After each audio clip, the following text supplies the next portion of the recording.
Women in Ocean Industries Leadership Conference 2023. Hello, my name is Kelly, and today we are on the Diversity in the Blue Economy podcast with Gale Force Wins. And we have a wonderful guest today, Ms. Angie Clarke from Marine Institute. Angie, why don't you tell us all about what you do at Marine Institute? Thank you so much, Kelly. My name is Angie Clarke, as Kelly has just said. My title at the Marine Institute, I'm the Associate Vice President, Academic and Student Affairs for that campus of Memorial. I've been on campus at Marine for almost 20 years.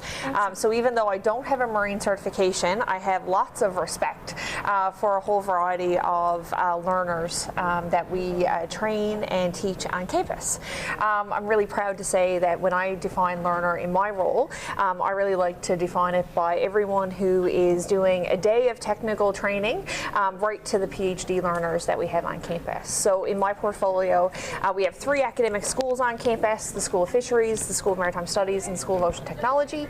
And all the programs and cool research and cool technical groups that we have in our industry centers report into my office. And then we have really robust student support. So student affairs, our library, and the registrar's office. So it's an exciting place to work, and lots of cool stuff that happens in academic and student affairs. Yes, and you must be so excited for the launch that is coming soon. Do you have any association with that? As obviously, there's going to be lots of students going over to that facility. So Monday's a cool day. So Monday we officially opened the launch, and I will say that our academic programming and our facilities really interact in a really significant way.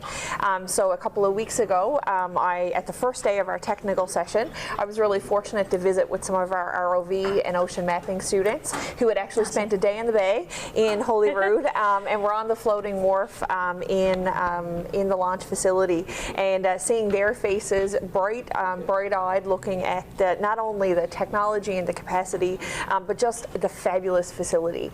So absolutely, really looking forward to maximizing how we use that facility, how our students are able to really engage with not only is it a significant place with significant capacity, but the building is absolutely, it's fabulous. So. Yeah, it was gorgeous. We were so happy as a community with COIL to be able to attend and tour around. Now, you must have such a fulfilling job watching all of these students blossom. How did you get into the position that you are at now? So it's an odd story. So I actually have a biochem degree from Memorial, but I had worked in student life as a student under MUSEP, so a career experience program at the university, and started at the Marine Institute in a really generalist student affairs job. So I started in planning orientation and actually working as a first-year advisor. I moved there into a placement role where I actually place students in their seafaring work terms. And I had to say, if I was going to pick a job that I identified and said, like, oh wow, this can be a career and this is pretty neat, that position really gave me exceptional exposure to the industry, a lot of respect for what our students were able to do, and when we look at like the whole transition of sending students to sea to complete sea time, and seeing how they grew as a part of those experiences was really influential on me as well. And so I moved into a position related to enrollment. Then I moved into a director's position, so director of student affairs, and now currently in this role for the last year. One of the things I will say that's really consistent with my experience is students. And when we think about all of what they do, one of the highlights of my career and day to day is being able to celebrate students. I was just listening to the panel inside, and we talk about diversity in the blue economy. Young women and gender diverse individuals and folks from marginalized communities and equity deserving groups have really been a priority in some of our initiatives on campus. Yesterday I was so proud. I was like a proud parent yesterday.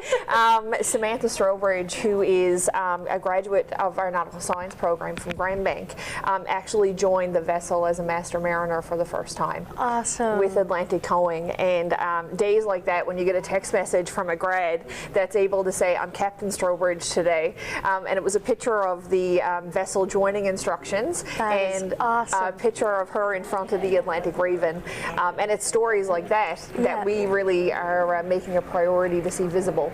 So other young women know that they can make, I think, their way in the blue economy. Yes, and my brother actually did the nautical science program, and you know, I've seen it firsthand, the influence that Marine Institute can have on their students. My brother is in a very successful position currently. I have to ask you, who's your brother? Tim Snarby. Okay, I know, so I know who Tim is. Yes, yeah. So that would be my brother. Excellent. So he's in a very successful position currently, and he loves his job and feels very fulfilled. And I will give you loads of credit for that because it's the Institute has lots of credit. Yes, and so what is something that you are looking forward to in the future in your position at Marine Institute?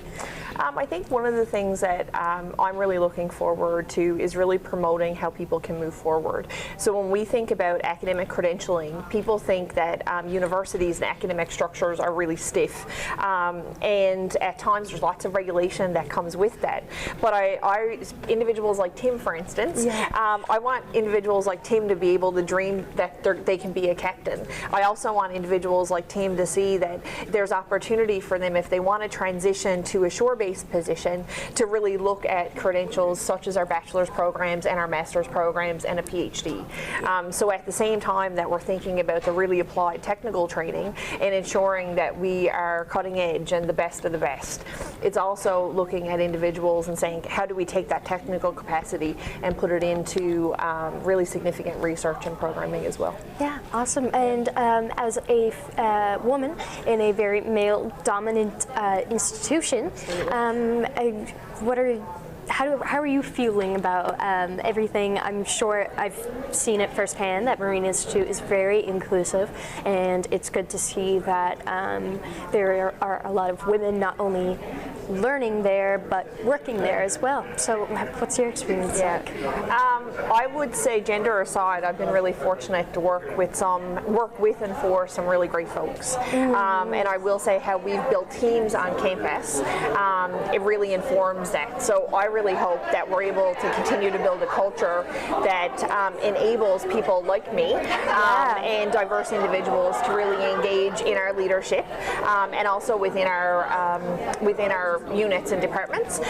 So as an example, we have 25 folks here today for the conference, and I think providing individuals the opportunity and really great PD enables them to see, I think, how we're hoping to engage them in the Institute. Yeah, and Marine Institute has been such a helpful partner to COIL. So thank you on behalf of COIL and of course Kathy, who I'm sure she is more than appreciative of everything that the institution has done. Yes, thank you so much, Angie. Awesome. Thank you, Kelly.